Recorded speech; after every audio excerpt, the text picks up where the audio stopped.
Thank you so much for joining us today. I'm Grace Stranch. I do outreach for Women's Political Collaborative. I want to first thank all of our elected officials who are here and for everyone coming to this really great talk. I want to encourage you to join the Women's Political Collaborative. We host events like this quite regularly, and your membership helps us continue to host such events. And feel free to reach out if you have any other events you would like us to host in the future. For this particular meeting, I'm going to turn it over to Jenny Charles, who is going to tell you a lot more. Jenny? Good afternoon, everybody. I am going to guess that everyone watching right now probably cast a vote in the statewide August election in the U.S. Senate and U.S. House candidate primaries. And I'm probably also going to guess that many of you stayed up to watch the election results come in, and you probably, like I did, got on Twitter and Facebook to look at some of the commentary. And what really got my attention was a few posts I saw on Twitter that said that the next time we cast a ballot in a U.S. congressional race in Tennessee, maybe if in District 5, which is where I live, and perhaps a few other districts, these districts will be unrecognizable from their current forms the next time we cast our ballots. So I thought it would be great to have a program on this topic with both a Democratic and Republican perspective. Today we have with us Lisa Quigley, who is the Chief of Staff for Representative Jim Cooper and has been so for nearly 13 years. Lisa served as Chief of Staff for former Congressman Cal Dooley, who was a Democrat from California, and she has also run for public office herself. We also have Josh Thomas with us, who is a political strategist with more than 15 years of experience.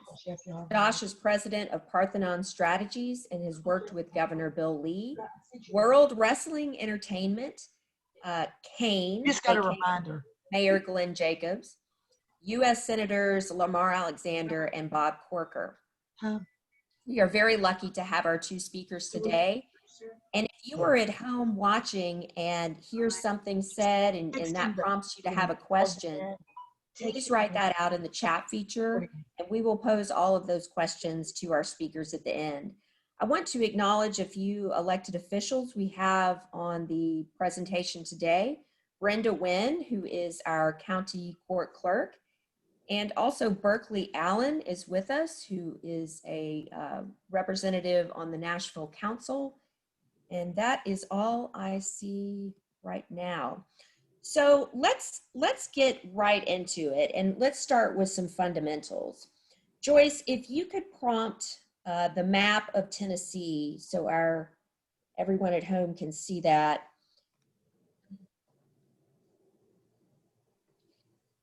Tennessee has 9 congressional districts, and if you look at District 5, which is in Nashville, and which also includes parts of Cheatham and Dixon, and also District 9 being in Memphis. Those 2 districts have traditionally been held by Democrats, and the other 7 districts are currently held by Republican incumbents. I want to pose a question about some of the fundamentals before we really get into the weeds about this. So for both Josh and Lisa, what is the difference in redistricting, gerrymandering, and how does U.S. Census data come into play in both of these things? Josh, you want to go first? Sure. So it's a good question. First of all, thanks for inviting me. I really appreciate the invitation. So redistricting is one part of constitutional process that we have to go through regularly to make our congressional and legislative districts, to ensure that they are approximately the same number of people across the country, and then at the state level across the state. It's also one part of political process, and I'm sure we'll talk about that as this presentation goes on. But redistricting is really the fundamental process we have to go through of designing our districts. You know, as as population grows, these districts tend to get smaller. As when you go out into rural areas, they tend to get larger. Just to accommodate, because we're trying to fit the approximately same number of people in every congressional district, every state Senate district, every state House district. Gerrymandering is a term that's usually used when one party or the other is accused of using it for political gain, for making politically advantageous districts. That tends to be what that word is used for. It's actually random fun fact. It's named for Elbridge Gerry, a former, I believe, vice president of the United States, who I think when it was in the House, I think it was when he was in the House, his district was so carved up and ugly that they gave him the honor of naming this dubious distinction after him. So.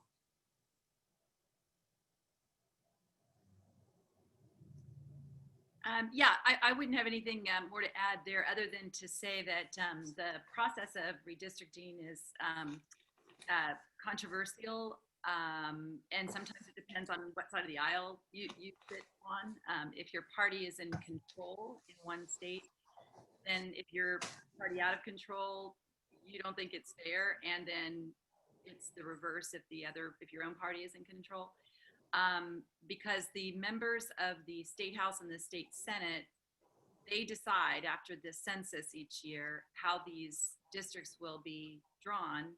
And it's not just their own districts, but it's also the districts for the congressional delegation. And some states, actually, I have, if I could share a screen, I'll show you just what we have in terms of the states that, okay, I'm hoping this works here. We can share this picture. These are the states all in red that have their state House and state Senate delegations will be deciding how the lines are drawn. The ones in yellow are states that have chosen to go to commissions of some sort, usually bipartisan commissions that make then recommendations to the legislature. Some are binding, some are not. And then you'll see the states like Montana, Wyoming, North and South Dakota, Alaska, and also Vermont.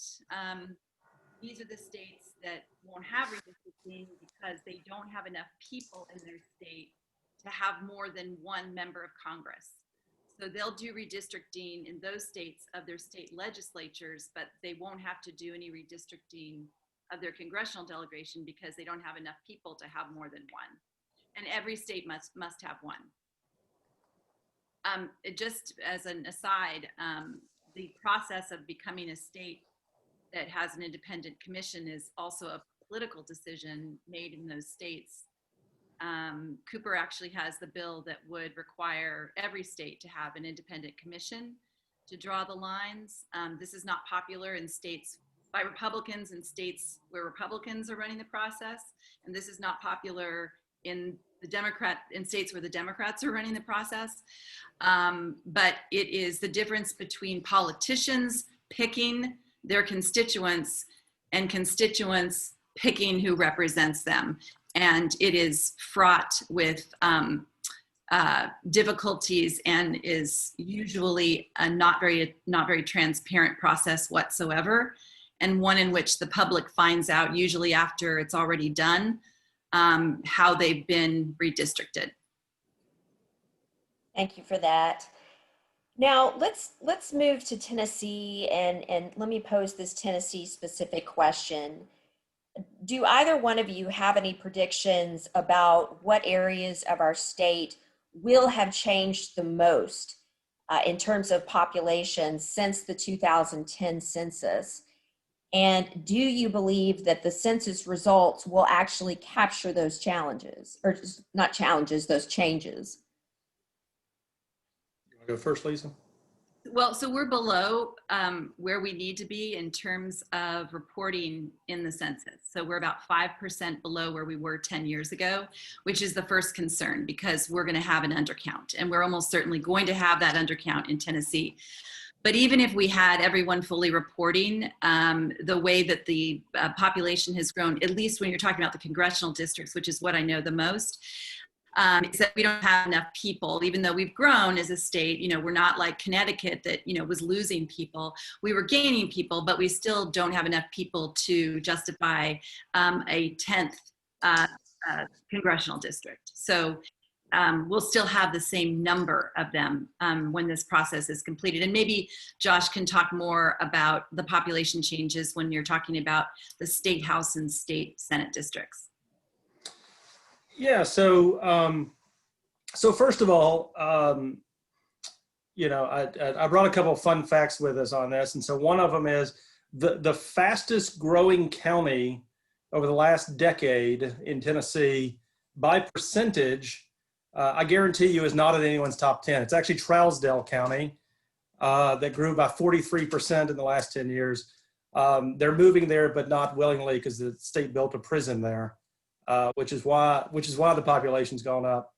But in answer to your question, where we're actually seeing growth is no real surprise. Tennessee has 4 of the fastest growing counties in the country. Williamson County is 27th fastest. Wilson is 37th.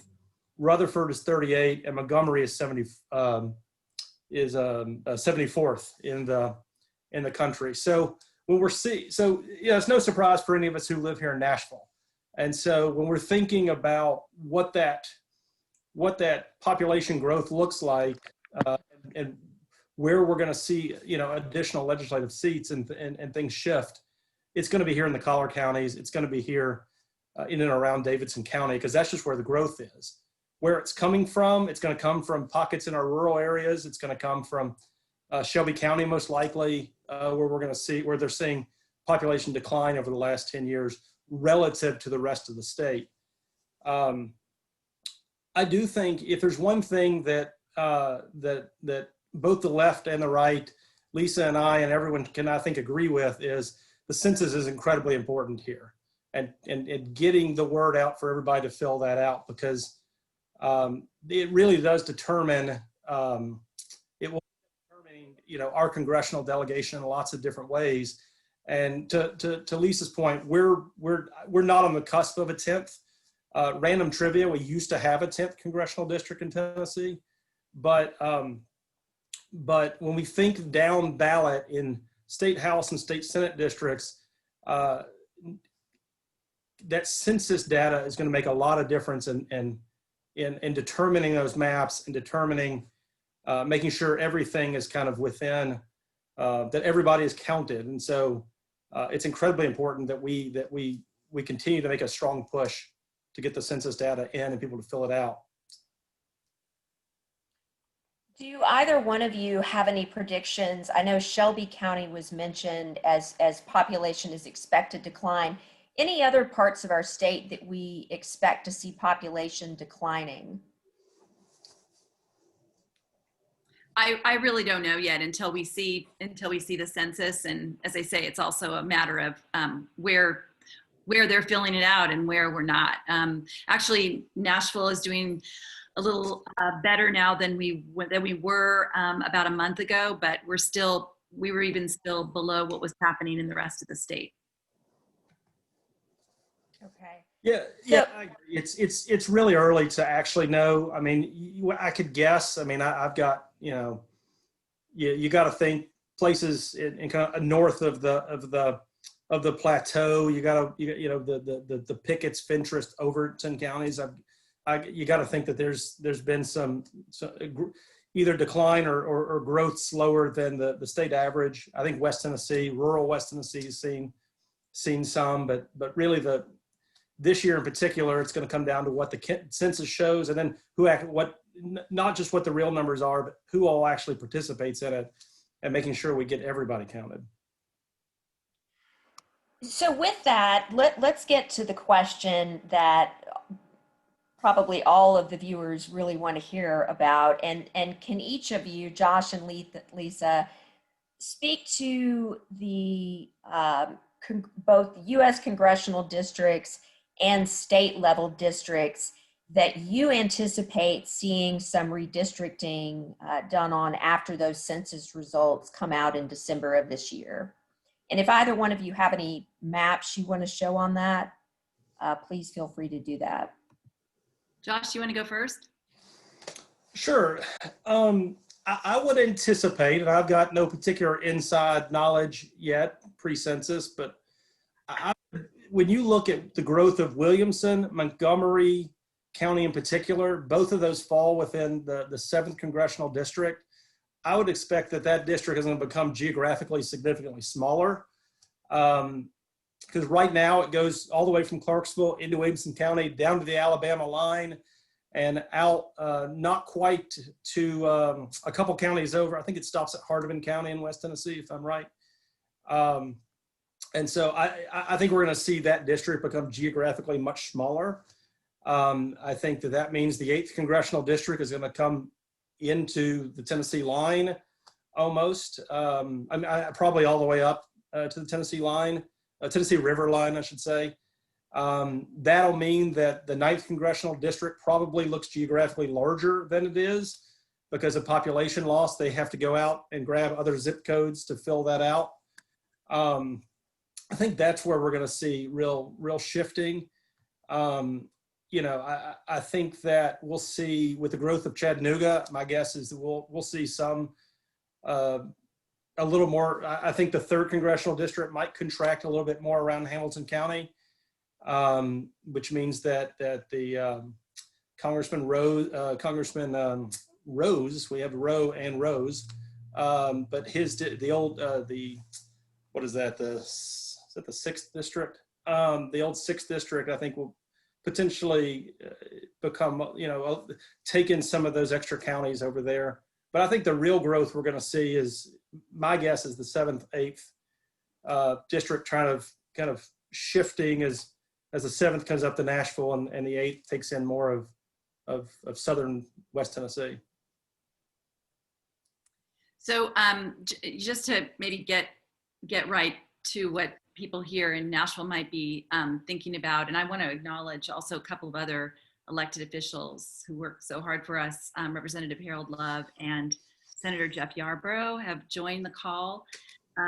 Jeff Yarborough has the bill in the legislature that would create independent commissions. And this is not a coincidence because the Democrats in the legislature are going to fight really hard, I know work really hard, but will have limited influence in this process.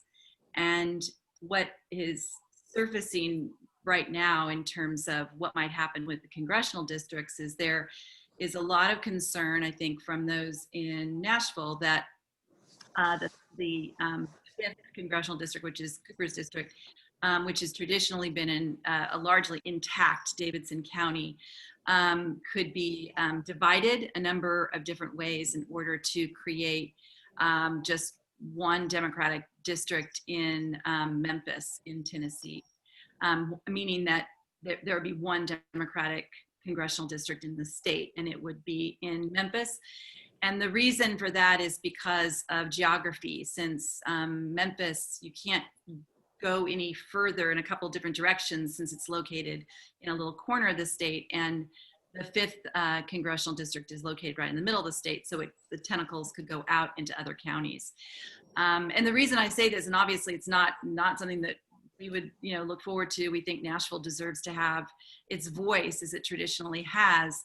But a lot of the strategy that's happening nationally on the Republican side is to create more Republican districts in those states where Republicans dominate. And they look at Tennessee as an opportunity. So I actually have some maps that have been floated to show you how that would work.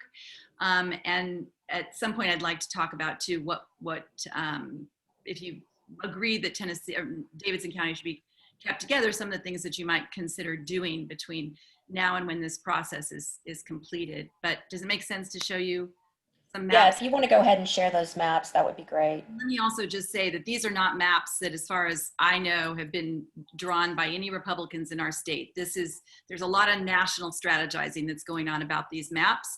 Tennessee is not in a vacuum here. So one of the things that I will show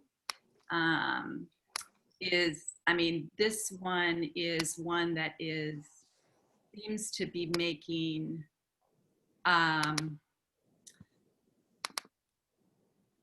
seems to get a lot of attention.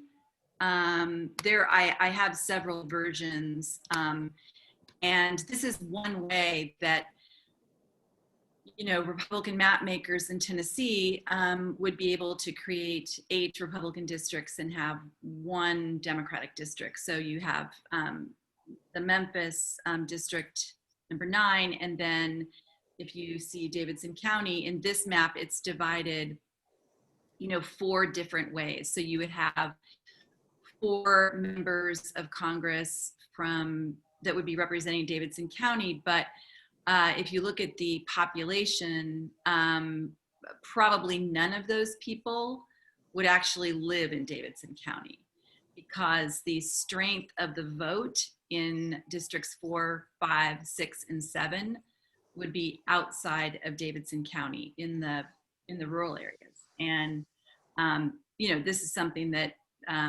you know, those of us who've sort of enjoyed having a single voice in Davidson County, this would be, you know, of concern. I think that what stopped this from happening in, you know, 10 years ago was that the business community was pretty united in wanting to have Davidson have a single representative. And at that time, Speaker Harwell was very involved, obviously, as speaker in the process, and she was hearing from the business community in Nashville that wanted to keep the county together. I want to show you one, and I know that Junaid Otabako is on the line, and he's given me permission to share this, which is one that he and some of his colleagues came up with at one point. Can you see this one? The Bradley map, is that one showing up at this point? It is showing up. Could you expand it? Is it possible? I can expand it a little bit. This is one of the more creative maps that I've seen, that is kind of like what the dream would be, to create, you know, just one Democratic district and make it really, really hard to represent.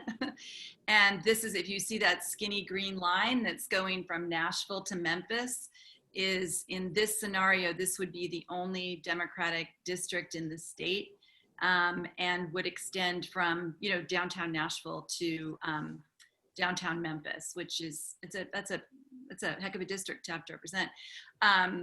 And there are other reiterations of this that are being floated and are on Twitter, and, you know, you can follow along by yourself, but this is sort of what the landscape looks like to us at this point, which is, you know, it's a real challenge. So Lisa, of the 2 maps that you've shared, the first and the one we're looking at now, do you have a prediction on the most likely scenario out of these 2? You know, I really don't. I mean, I'll be interested in hearing, you know, the perspective that Josh might have on this. As I say, these are only 2. I was sort of showing you one of the extreme ones, and then the first one I showed, there's all kinds of variations of that. What I mostly hear from people in Nashville is that they're skeptical that Nashville could be divided in multiple ways, but it's not really that hard if you think about it, because if you take the population of Nashville and what the census will show that it is, and let's just say for the purposes of this discussion, it's 700,000. Well, remember, the congressional seats last time each had to have 705,123 people. And so it's easy to have, you know, Davidson kind of be together, but if you divide it in 4 different ways, then you have 250,000 people in each of 4 other districts that also have to have say 730,000 or whatever. And so you really have the sort of progressive voice in Nashville significantly drown out. Now, this may be a scenario that we won't be facing, because it's also the case that the way these lines were drawn 10 years ago is they were really supported by the Republicans in the delegation, who didn't really want to have very many Democrats that they represented. So that's why you saw the Davidson County really be kept, intact.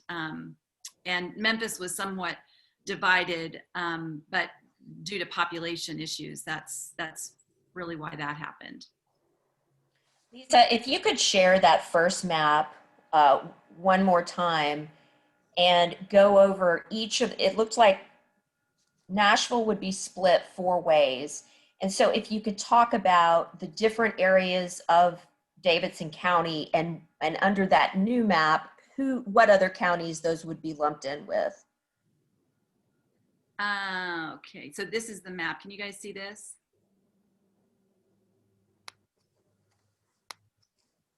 So hold on, sorry, share screen.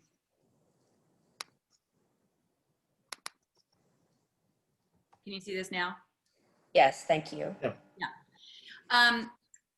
Look, so you're looking at some connected to Williamson County. I mean, part of Davidson County connected with Williamson County, some connected to Rutherford, Wilson.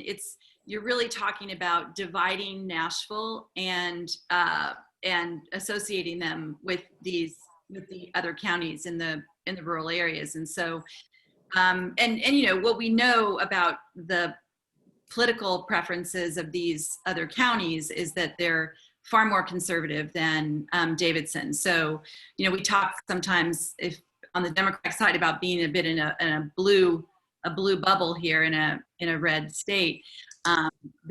That goes away under a scenario like this. And what you can see at the top is really what the vote was for Clinton and Trump, hypothetical new districts. And they're really solid Republican districts, every single one of them.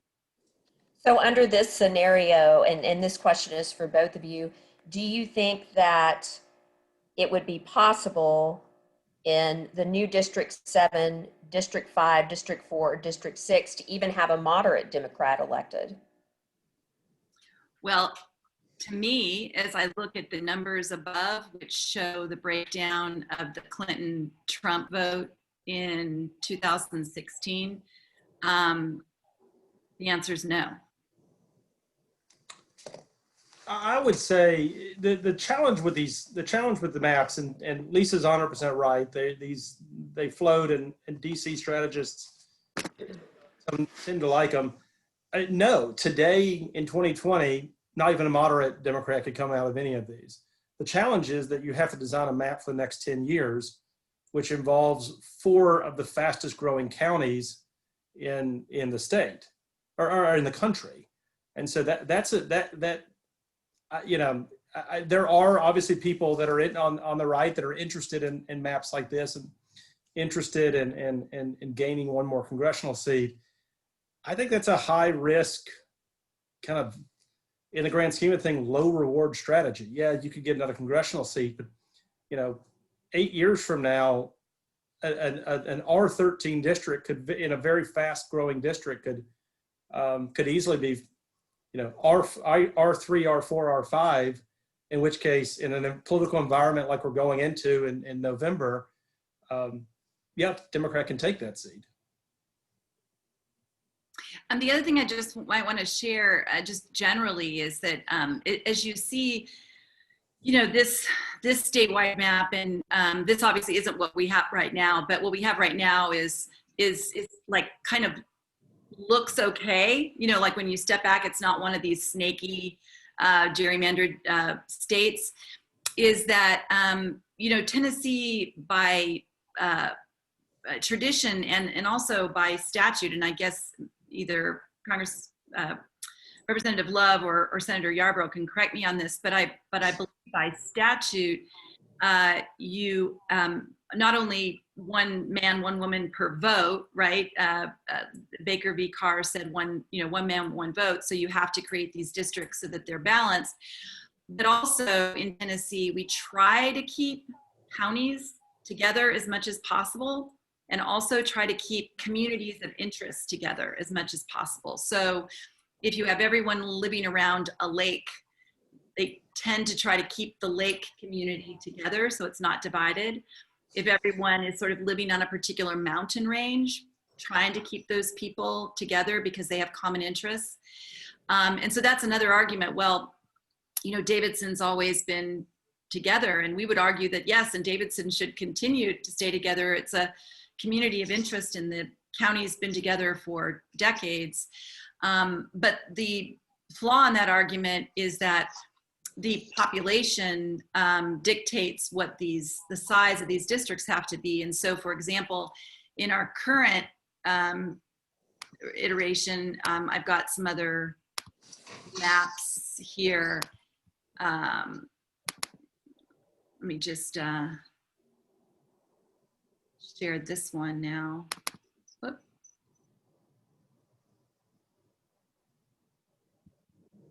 Okay, hold on, screen share, okay. So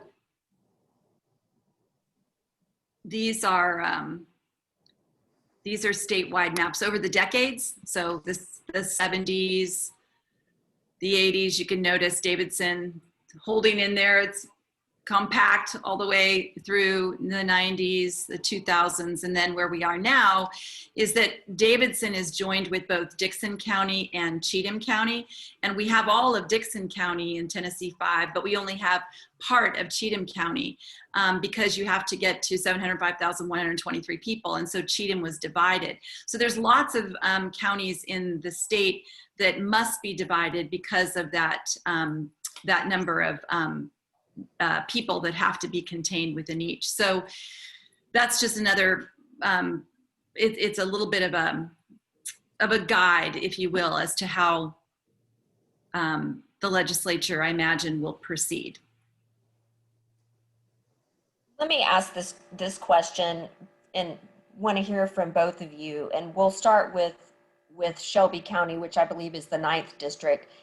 After the census results come in at the end of the year, do either of you anticipate a change in that district? At least I know you said earlier it was sort of landlocked, so there's only so many ways you can go, but either of you anticipate any changes to the Shelby County congressional district? I think so. I think amongst all of our congressional districts, the 9th is a particular case because it's a majority minority district, and changes to it by the legislature will, if they went to change a district like that, it's going to end up in federal court, and you would lose that argument. The point is that the 9th congressional, that Memphis should be able to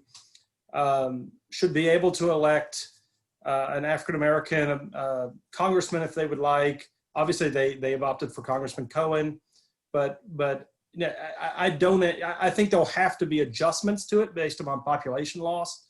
But I don't see any circumstance in which the 9th congressional district changes significantly, because you're asking for federal lawsuits that you'll assuredly lose. And Josh, before we go to Lisa, when you're speaking of federal lawsuits, are you speaking of a challenge under the Voting Rights Act? Is that what? Yes. Okay. Yeah. So that's actually a great segue to what's been happening in our courts in the last couple of years. So the Voting Rights Act, if you break down the Voting Rights Act, you have protection of minority voters, and you have, under the old Voting Rights Act, pre-clearance conditions. So you protected minority voters by not packing them or cracking them. If you pack them, they are able to elect someone from their community. but it also dilutes their influence because you're packing them all together. So you might not have a second or a third or a fourth Black legislator in a community that has a lot of Black voters. Or cracking, which means you take those communities and you divide in many different ways, so there's really little opportunity for them to be elected at all. So that's sort of the protection of minority voters. And this, by the way, doesn't just apply to Black voters, it also applies, and the Voting Rights Act has been used to push back against discrimination in California, for example, in several counties in California that discriminated against voters who did not speak English, who were Spanish speaking.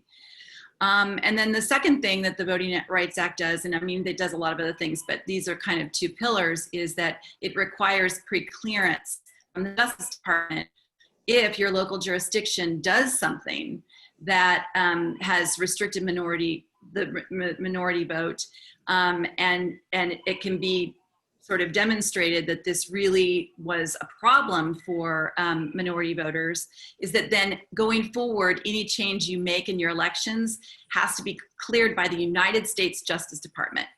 And this is a tool that was really used in the South, although not in Tennessee. Tennessee did not have a tradition that was discriminatory against Black voters in the same way that you saw in other Southern states. So catching up then to what's happened with the Voting Rights Act is that this case at the top versus Common Cause was, I think it's Rucho, I'm not sure, Rucco, I'm not sure how to pronounce the Rucho. name, was brought in Maryland and North Carolina. The argument was, if you are voting as a Democratic kind of community, or if you're voting as a Republican community and you're being divided up in the gerrymandered process, then that's sort of the same disenfranchisement that a minority group would experience. And so those lines can be challenged. And the court ruled that that was not a legitimate constitutional argument, which pretty much said states can do whatever they want, except for maybe the packing and the cracking part. And I am not a lawyer, and those who are lawyers on this call that will become evident. So I'm doing my best to explain this in layperson's language. But just this morning, like today, the United States Supreme Court took up another case that they'll hear this session, and it was a challenge in Arizona, because Arizona had apparently been putting minority voters in situations where they were not able to exercise their influence. And so in the Rucho versus Common Cause, you got rid of this argument, and the preclearances have all gone away because of the Shelby County case, Shelby County versus Holder, which went away a couple years ago. You have this case, which says, no, if you're disenfranchised because of your political views, whatever, that's not valid.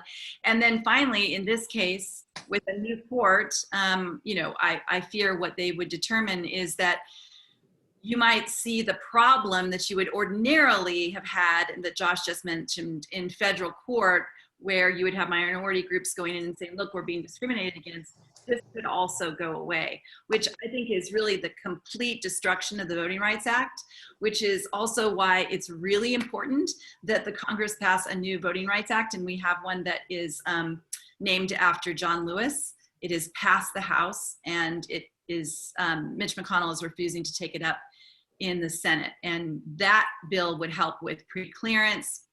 It would help with all of these issues that have become not part of our legal structure since these various cases that have come before the High Court. So the takeaway from Rucho versus the Common Cause is it was a 5-4 decision, and the court basically ruled, and in all fairness, you had Democrats and you had Republicans Yep. playing games with redistricting. Yes. And the Supreme the Supreme Court said partisan redistricting, and that this was not about the Voting Rights Act, but partisan redistricting is not going to be left up to federal courts to redress anymore. Does that pretty much sum it up? Yeah, they said that states Yes. can do what they want. Yeah. It's a political process. The states decide they can do what they want.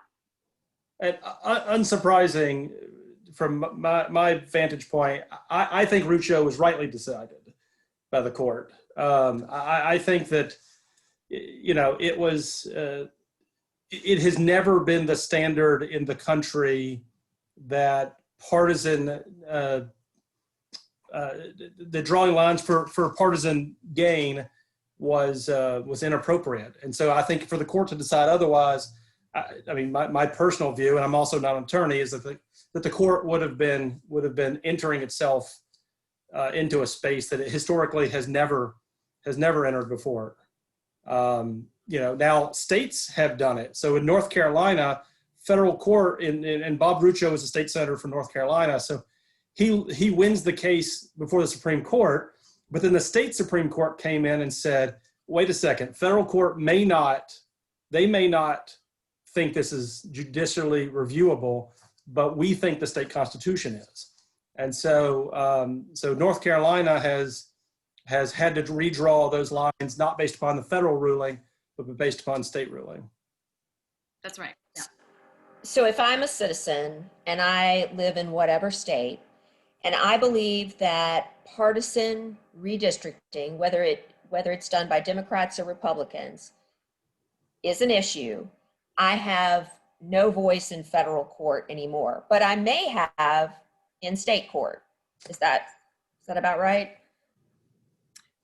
Pending this case that was just accepted this morning, if you play that out, and if the court decides that, you know, decides one way, right, you wouldn't have any voice anymore under the federal system in absence of a new Voting Rights Act, perhaps, but you would in state court. And I would say ultimately voters are the backstop for this. So I was the state house director here in Tennessee in 2010 when when the Republicans flipped the Tennessee State House. We won that on Democratic drawn lines. They were their districts. We ended up picking up 14 seats that year. You're seeing, you're seeing this year in November where the Democrats are going to pick up lots of congressional seats, or they're going to hold and pick up legislative seats that were drawn largely by Republican legislatures, because Republicans had a majority in state legislatures across the country. So, you know, in terms of how you do it, I think there are tools to use it, but I think ultimately tools to have influence in this redistricting process. But ultimately, voters are the backstop, and they can overcome lines, and they do overcome lines. So from what I'm hearing from both of you, Memphis is the District 9 is probably not going to change, although it may somewhat due to population declining in Shelby County. Did I get that right? I think so. I think there'll be adjustments within Shelby County to get population. So let's move to District 5, Nashville. For both of you, what do you think? Do you think that we are headed towards redistricting? Well, I've showed you what our concerns are based on what we see surfacing outside of any process that I'm sure is going on amongst Republican decision makers in the legislature. So I really don't have any inside knowledge on that. I have only the concerns that that we would share.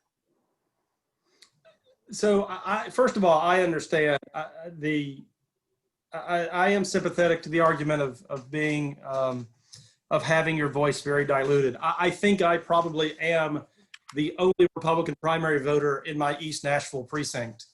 So I understand that.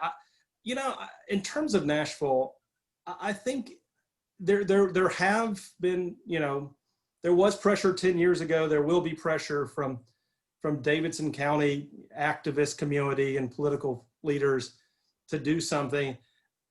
Personally, I think that's a very high risk, low reward prospect to do that. I think a 7-2 delegation makes sense for us, a state as red as ours. You know, I think because again, you have to think about these lines. If you're looking at political advantage, you have to consider what these lines look like for 10 years, where you have 4 of the fastest growing counties that will begin to destabilize, you know, the 8th and the 7th and the 4th and the 6th. And, you know, members of Congress tend not to want that. And they don't have a vote. The legislature only gets to vote, but they do have influence in this process. I personally, I don't have any inside knowledge pre-census, but I think it's an unlikely scenario. Well, and you brought up 2010, so let's go back to 2010. After that election, Republicans had full control of the state legislature, and they had an opportunity to turn 9 of the state's congressional districts red. So from each of your perspectives, why didn't that happen? Josh, you were there. Well, again, first of all, I think the 9th congressional is just different. I think it's just, I think it's different because it's a majority minority district, and for the reasons we talked about.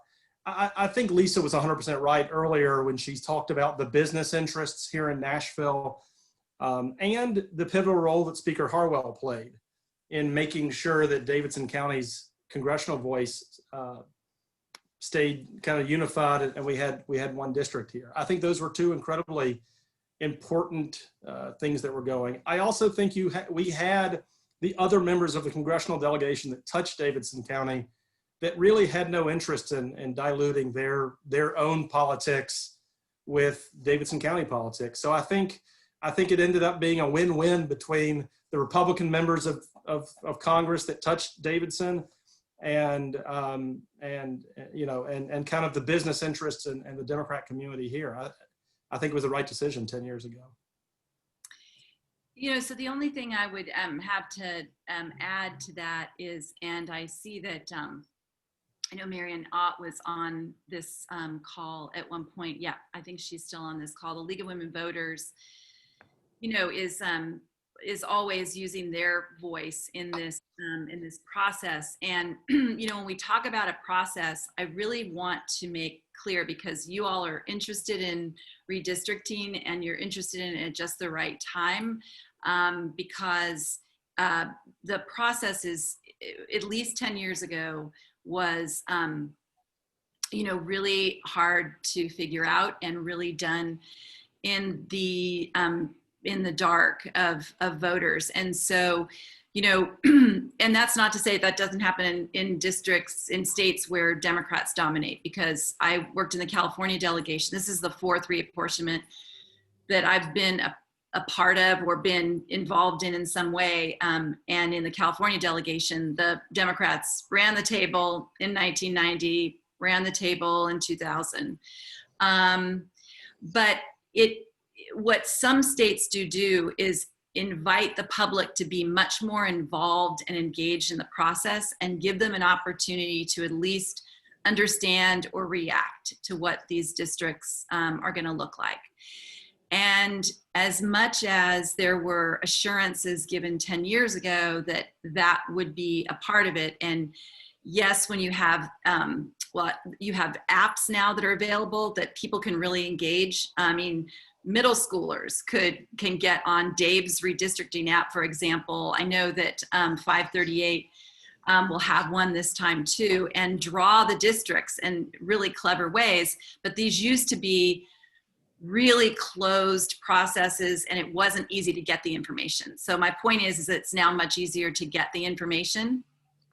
And what I'd really love to see is the legislature commit to making this a process that is accessible to people. And so I will just share a redistricting time frame from in 2011 and 2012, which would be consistent with like what we're going into now into 2021 and 2022. And this is really just based on what was in the public sphere. So in October of 2011, the Tennessee report was talking about redistricting. And this story, which you may not be able to read very well, was talking about a process that would begin in January and then it would be finalized before the appropriate deadlines in April of that year. And so then on December 9th of 2011, when, heretofore the idea was, well, there's some working going on behind the scenes, but then there'll be something that'll be available for the public to see, is on December 9th. And again, the Democrats really are not a part of this process, certainly at the congressional level, us and Cohen, is this was the map that was leaked to us, which is not the map that ended up being in place. It's really funny. I call it the kitty cat map because District 5 looks like a little cat with the ears and the little tail.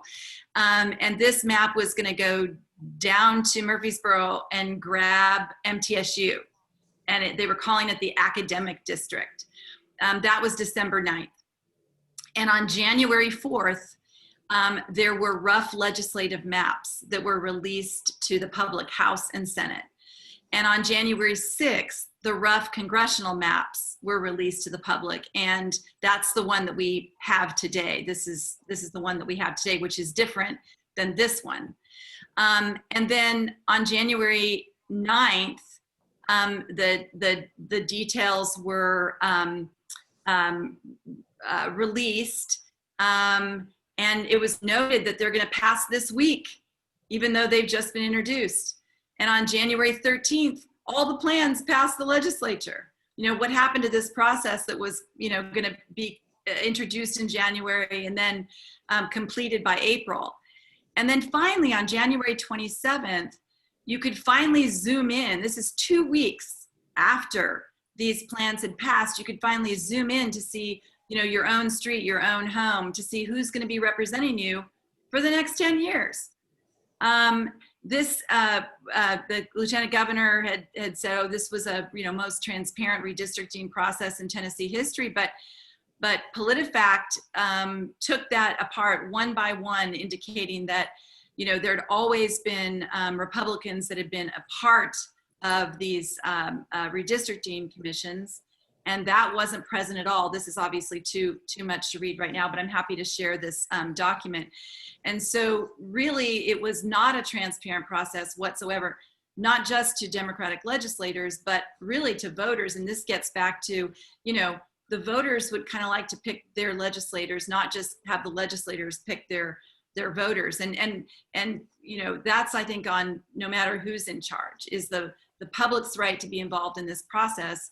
There should at least be a veneer, that is something that's available. So I don't know what the process is going to be this time, but this is what we saw 10 years ago.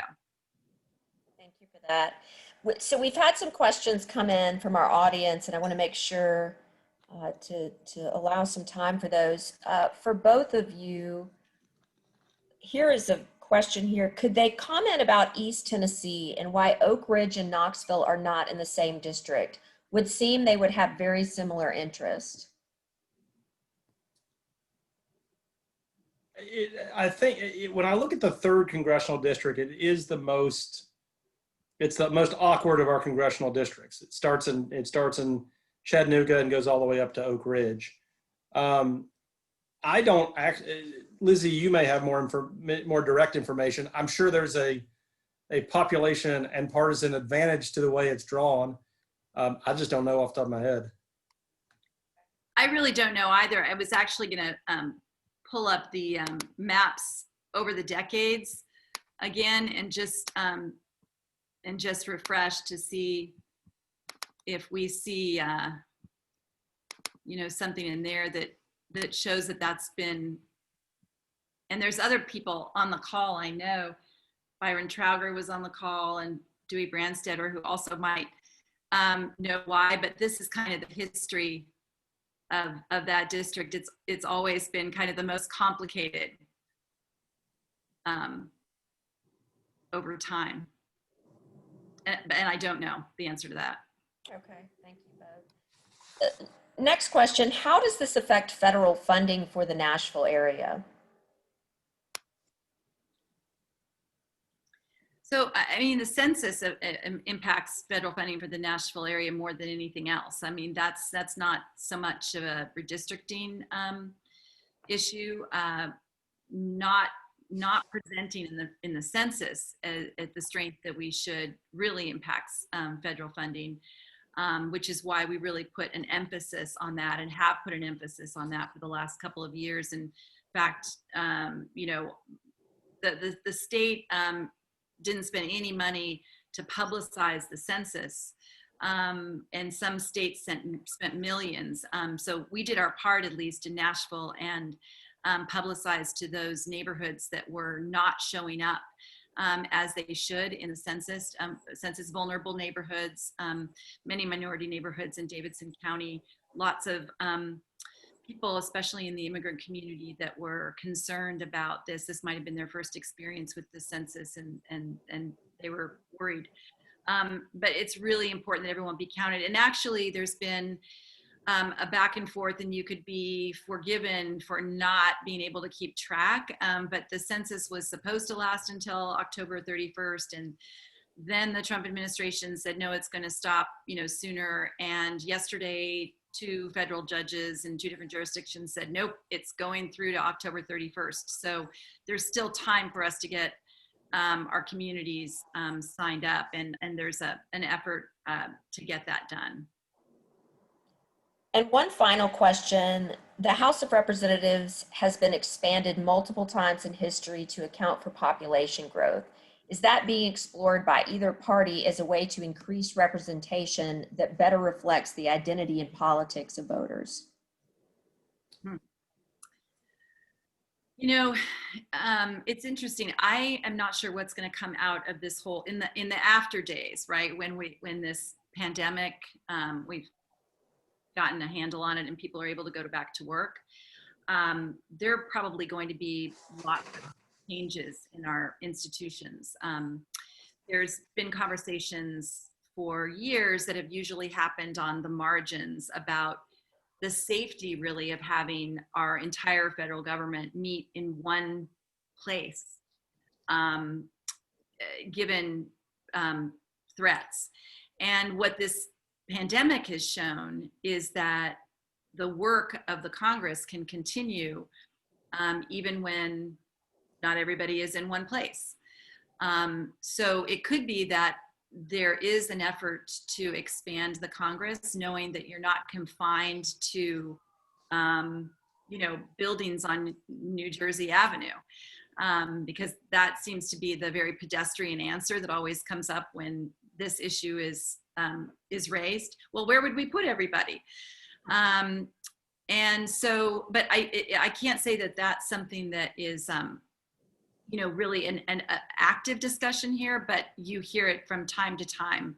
And it would, in fact, help with making sure that there is representation that people feel like they can access. You know, in Tennessee, when you represent 705,123 people, you know, it's a lot of people to keep track of. And then you look at other states, you know, Vermont, for example, you know, the whole state, you know, has 2 United States senators, of course, but their entire population is less than what Nashville's is. So in Vermont, you probably feel like a little closer to your federal representatives than you do in our state or in other states that have so many people that are represented by a small number of people. Josh, any parting words? Yeah, you know, to go to argue kind of a little bit the flip side. If you go next door to New Hampshire, New Hampshire has as many members of the state House of Representatives. It's like 400 something members, Yeah. with the size of New Hampshire. I came across a stat sometime that New Hampshire has more elected officials per capita than any other state, which with 400 state reps, how could it not be? It's like 1 out of 23 people has some sort of elective office in the state of New Hampshire. So, you know, the 435 members of the House is set. There's no reason why Congress couldn't adjust it.